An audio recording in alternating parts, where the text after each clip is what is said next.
Agora, nós entramos num terreno um pouco mais complicado, que é o terreno do auristo. O auristo é o detentor do aspecto imperfectivo, ou não, perdão, do aspecto perfectivo. Ou seja, a ação é vista agora não como um processo, como é o caso do aspecto imperfectivo, mas como um ponto indeterminado. Fiz, aconteceu, de onde vem o aoristo, né? Aoristos, que quer dizer não determinado. O a privativo,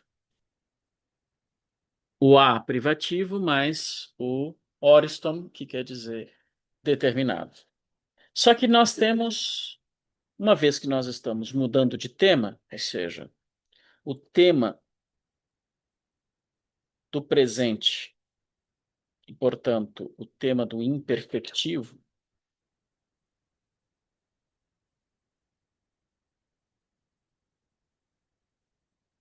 tem que ser diferente do tema do aoristo, porque eles carregam aspectos diferentes. E esse tema é o tema do perfectivo.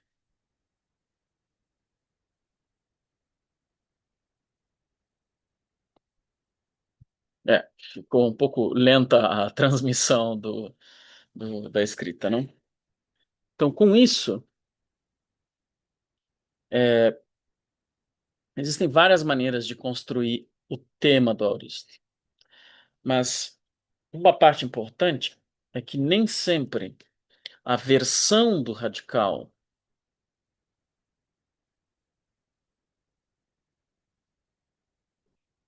do presente é a mesma versão do radical que está presente no auristo. Então, você pode ter o mesmo radical ou você pode ter radicais diferentes. E você precisa, então, de uma marca do, do auristo, e essa marca se dá ou por afixação, ou seja, você coloca afixos para distinguir o tema do auristo do tema do presente, ou se dá pela mudança do radical, mudança da versão do radical entre o auristo e o presente. A afixação pode ser duas. Ou a adição do Sa, que é uma marca bem conhecida do auristo, ou pela adição não do Sa, mas pelo alfa, sozinho. Os auristos que recebem Sa são chamados de auristos sigmáticos.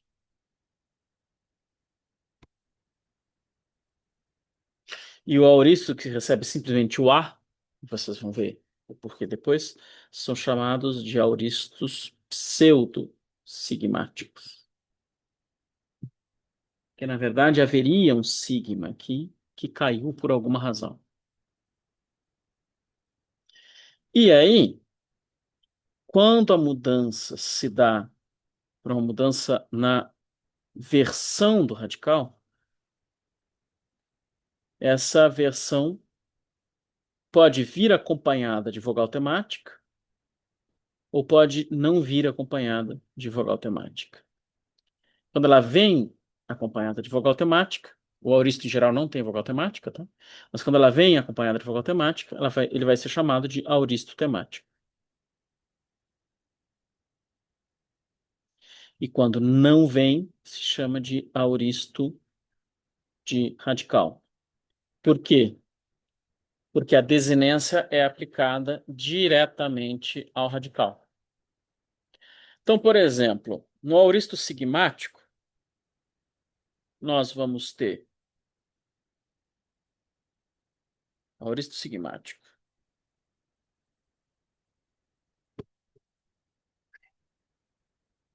Como nós formamos o auristo sigmático? O aumento, que é a marca do passado, mais o tema do auristo, mais a desinência secundária, que também é a marca do passado. Como forma o tema do auristo? Radical mais o Sá. Tomando a segunda pessoa do singular, por exemplo, do paideu, eu vou ter o meu radical, paidel, mais a minha marca do auristo, que é o Sá. A desinência secundária de segunda pessoa é o sigma e o aumento é o epsilon. Então, eu vou ter epaideussas. Tu educaste.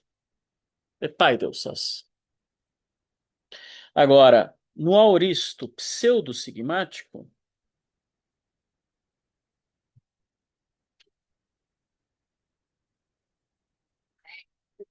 evidentemente, eu não vou ter o sigma, mas eu vou ter o alfa. Por que isso acontece? Porque o sigma, na verdade, cai. Então, eu vou ter basicamente esse esquema aqui.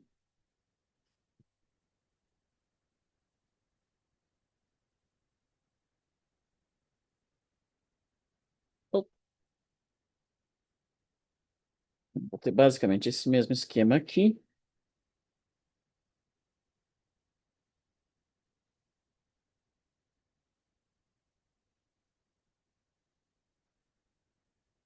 Exatamente o mesmo esquema. Só que o tema do auristo vai ser formado por uma versão do radical mais o alfa, e não o Sá. Acho que ele ainda não atualizou a minha anotação.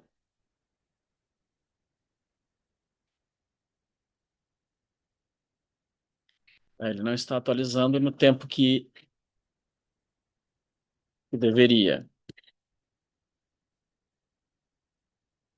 Vamos ver.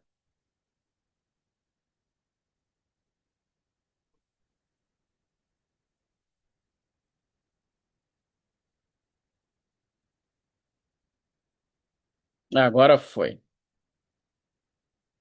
Está um pouco lenta a internet. Peço desculpas por isso. Então vejam, eu vou ter o mesmo tema do auristo, só que sem o sigma. Ou seja, isso aqui. O mesmo tema, porém sem o signo.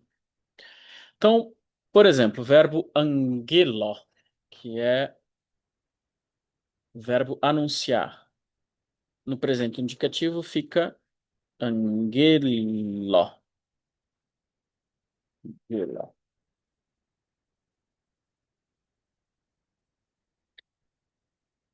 O radical no auristo é angel, assim. O que acontece aqui? Ele receberia um sigma alfa como marca do auristo, mas o sigma não funciona muito bem com um lambda antes dele e ele fica só o alfa. Então o tema se transforma em angela, onde eu vou colocar a desinência secundária, eu vou manter a segunda pessoa do singular como ah, o meu exemplo aqui, a desinência secundária é o sigma, e aqui haverá o aumento. O aumento, como se trata de um radical que inicia com vogal, o aumento se dá no alongamento dessa vogal. Então, eu vou ter en, ge, lá. Só que acontece agora com a queda do lambda que há o alongamento desse epsilon. para engueila.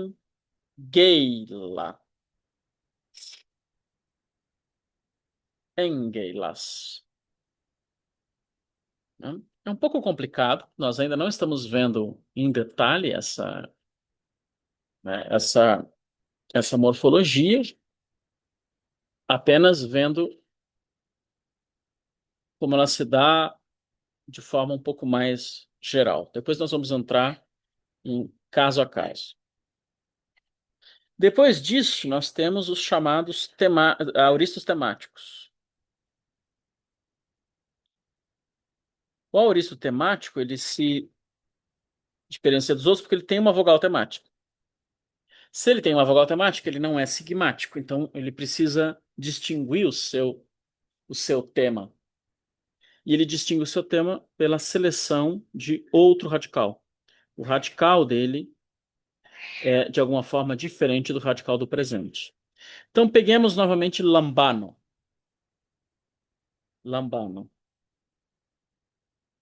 Quando eu vou para o auristo, o meu, eu não tenho é, um auristo sigmático. Eu utilizo a versão lábio do radical sem os afixos do presente. Então, eu vou utilizar lab como meu radical. Ele vai ter uma vogal temática. Eu estou usando a segunda pessoa do singular, né? Então, y, mais o sigma, que é a desinência secundária, mais o aumento. Elabes.